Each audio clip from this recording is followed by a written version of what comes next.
Now, going over to the political part of the podcast, you have Vivek on voting integrity rights going viral. Now, this is from the Turning Point Action Convention, and excuse me, Vivek says, quote, actually, he might actually just say the same exact thing as he typed out. So without further ado, I'll just play the quick clip. And this got right under 1 million views, 991,000. Actually, it's very, to even get more granular, got 991,300 views and 32,000 likes. This is one of the most liked tweets he's had for, I'd say, the past couple of months. Without further ado. What does it mean to be American? It means we have elections we can trust and believe in. Single-day voting on Election Day as a national holiday with paper ballots, government-issued ID to match the voter file, and English as the sole language that appears on a ballot in this country. That is not controversial. That is common sense. That is what it means to be a citizen of this nation. Pretty good and concise clip from the convention, and it is fascinating how inept some public entities are in the United States, where it takes days, weeks, or months to count ballots. Really? It's an ineptitude almost unique to the United States in that regard. Now, he also brings up a couple other good points. You have to have a government ID, depending on where you are. That you may or may not be asked. Now, in terms of making an election day a national holiday, I think that would solve a lot of people's concerns. One of the biggest pushbacks that has eroded voter integrity in the United States, or faith in the system, is being able to vote for weeks or months before an election. Which, that's just ridiculous. Months before? Even a couple of weeks, I'm still skeptical, because a lot of things can change, and a lot of stories can be broken out. Having a singular day where, again, you make it a holiday. We have holidays for so much junk in the United States. Why not have a holiday for something that makes sense? If you actually made it a holiday so you don't have the excuse that people have to work, I think there are ways you can do that. Granted, there'll still be some businesses will still have to remain open, obviously, for society to function. But even then, you'd have shifts that start at different times of the day. It's not inconceivable to make that happen. And with the current things that we have in place, I think a lot of people just lost a lot of faith in the system. Especially when you see videos of people doing ballot stuffing, you have ballot harvesting, which ballot harvesting is legal in many states. Maybe we'd say it's also morally vacuous and cheating, but just like I think Republicans may finally wake up. I mean, it's no guarantee, since I swear they almost seem to like losing, hence why the NFA is still in place and why suppressors are so difficult to actually purchase in the United States. It almost takes 9 months because of the paperwork and their ineptitudes. But as well as instances where you got to play by the rules of the game. So maybe Republicans will actually do that, so they actually win for once. It is long overdue. But, so much faith has been eroded. Let me know in the comments, what of these 5 things do you think would have the biggest positive impact on the perceived and real integrity of voting in the United States? Again, those 5 things are single-day voting, make Election Day a national holiday, paper ballots, government-issued voter ID matched to the identification on file, English as the only language used on ballots and voting booths. Those are the top 5 things that Vivek is saying that would restore election integrity and faith in it.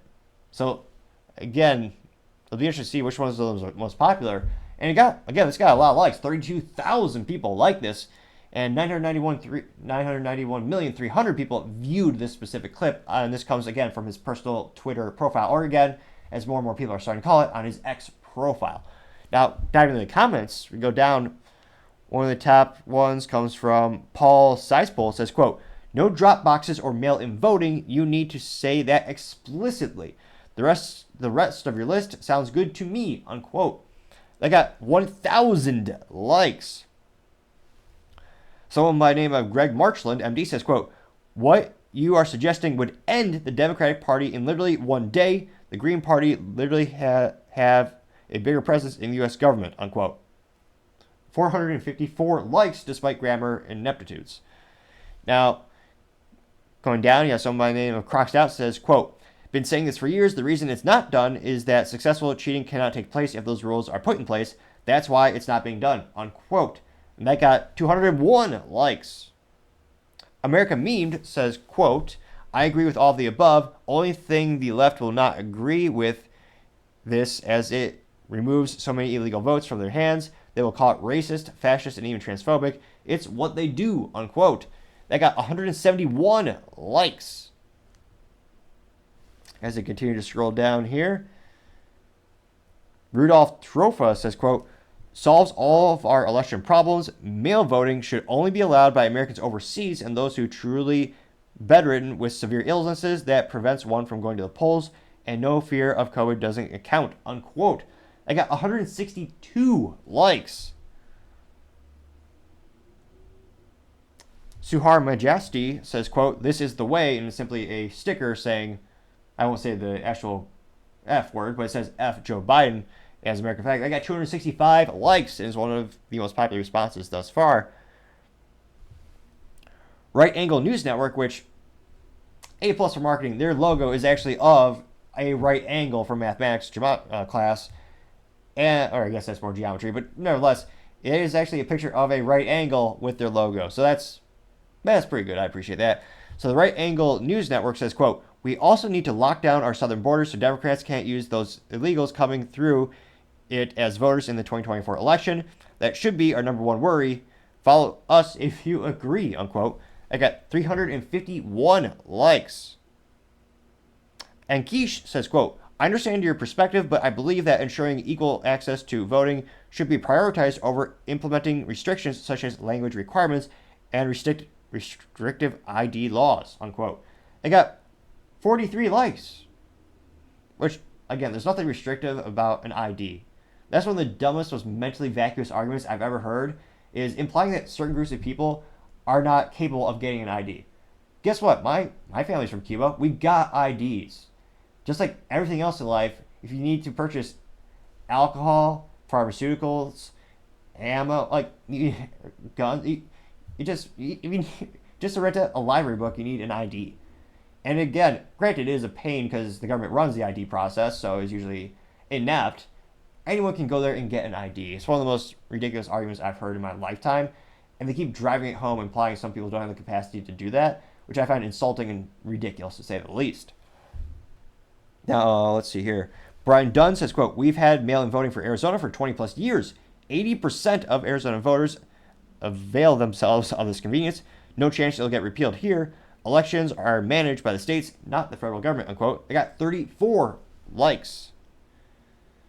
Which does bring a good question, or an interesting question. And Vivek is usually pretty articulate on the specifics on how he would achieve some of the results he's looking to go for. If it is, because again, the voting laws are by state basis, how would he, or is it even possible from a federal government perspective to have those mandates in place, those rules or stipulations? Or would it be more of a cultural shift we would need in the United States in order to have people vote for those things in those states, which again would give it a disadvantage to people who want to cheat the system? So again, as one of the other comments brought up, it's one of those things where kind of like, everyone always says we should have term limits in commerce, which, yeah, I agree. But the people who are voting for that are the people who they would actually be kneecapped by that. It's kind of like insider trading too. Yeah, they should probably be banned from that since they control the economy in many ways, but none of them ever vote for it because it would hurt them directly. So same kind of concept here. Someone by the name of Fallen says, quote, only thing I disagree about is single day voting. Early voting should still be allowed, unquote. Getting 10 likes.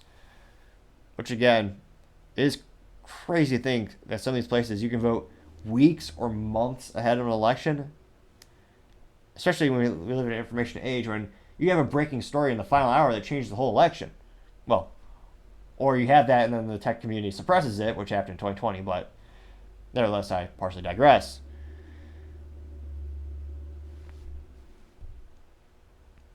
A lot of people are getting between 5 and 10 likes, saying that they agree with Vivek, think it's good ideas. Let's see here.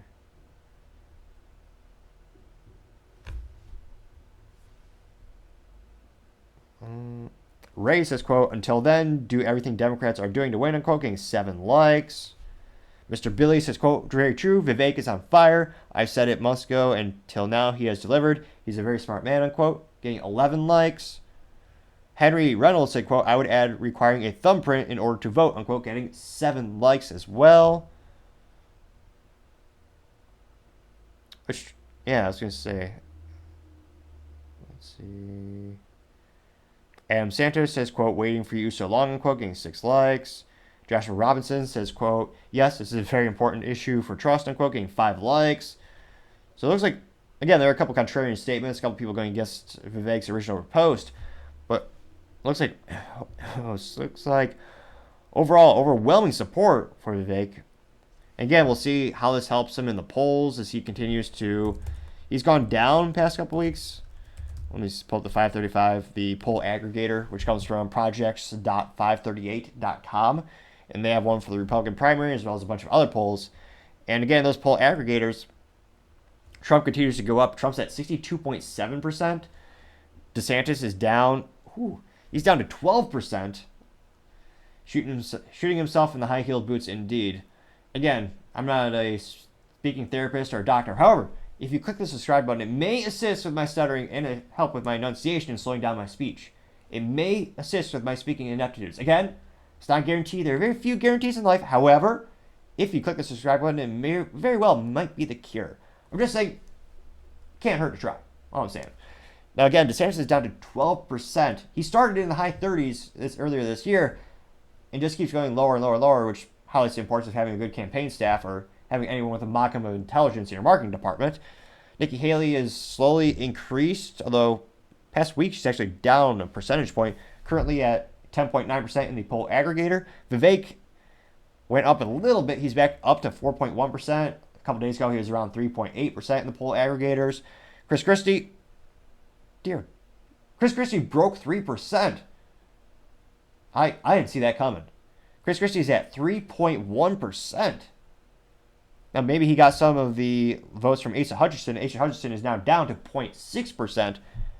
But that is surprising. Chris Christie is actually expanding his voter base, though not at a rate consistent with his, belt line.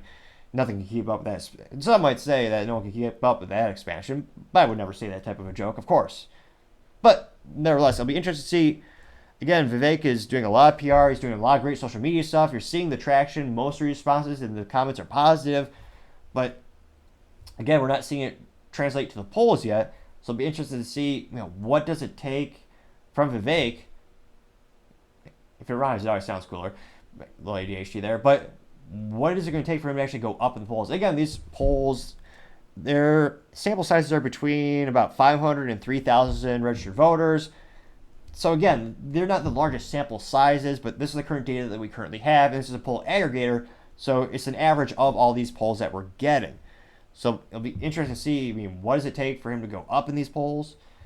But as I say, the election is still a little ways away, so there's still time for him to shake things up a little bit and try to get those numbers up.